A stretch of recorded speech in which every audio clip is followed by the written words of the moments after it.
அன்பான சகோதர சகோதரிகளே, இன்று தவக்காலத்தின் 2ஆம் நாள். மன்னிப்பு இல்லாமல் மனமாற்றம் இல்லை. இன்று நாம் இயேசு கிறிஸ்து அவர்களின் சிலுவை பாதையில் நடந்து பிறரை மன்னிக்கவும் நம்மை நாமே மாற்றிக்கொள்ளவும் அழைக்கப்படுகிறோம். இந்த சிலுவை பாதை ஜெபம் நம்மை மன்னிப்பின் பாதையில் நடத்தட்டும். தந்தை, மகன், தூய ஆவியின் பெயராலே ஆமேன். திவ்ய இயேசுவே, உம்மை ஆராதித்து வணங்கி உமக்கு நன்றி அறிந்த தோத்திரம் செய்கிறோம்.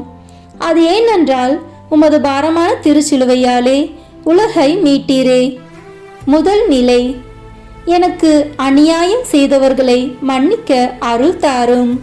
2ஆம் நிலை, மன்னிப்பின் சுமையையும் மகிழ்ச்சியுடன் ஏற்க கற்றுத்தாரும்.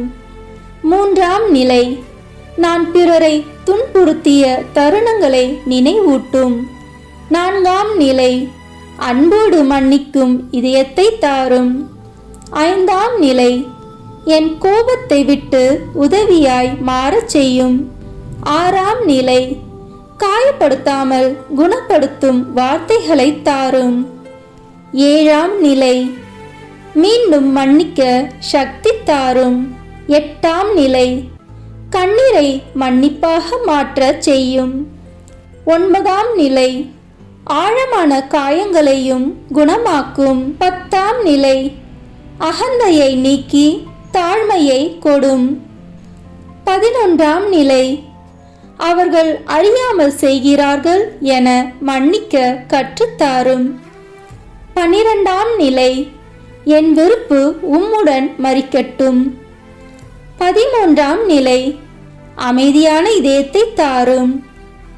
14ஆம் நிலை, புதிய உறவுகளுக்கு வழி திறக்க அருள் தாரும். எங்கள் பேரில் தயவாயிரும் சுவாமி, எங்கள் பேரில் தயவாயிரும்.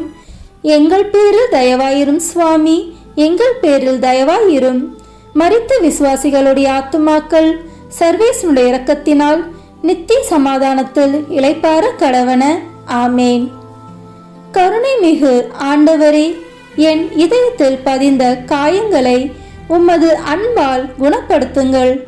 நான் மன்னிக்க முடியாதவர்களையும் இன்று உம்மிடம் ஒப்படைக்கின்றேன். கோபத்தின் சங்கிலிகளை உடைத்து மன்னிப்பின் சுதந்திரத்தை எனக்கு தாரும். இந்த தவக்காலம் முழுவதும் நான் அன்பிலும் அமைதியிலும் நடக்க அருள் தாரும். ஆமேன்.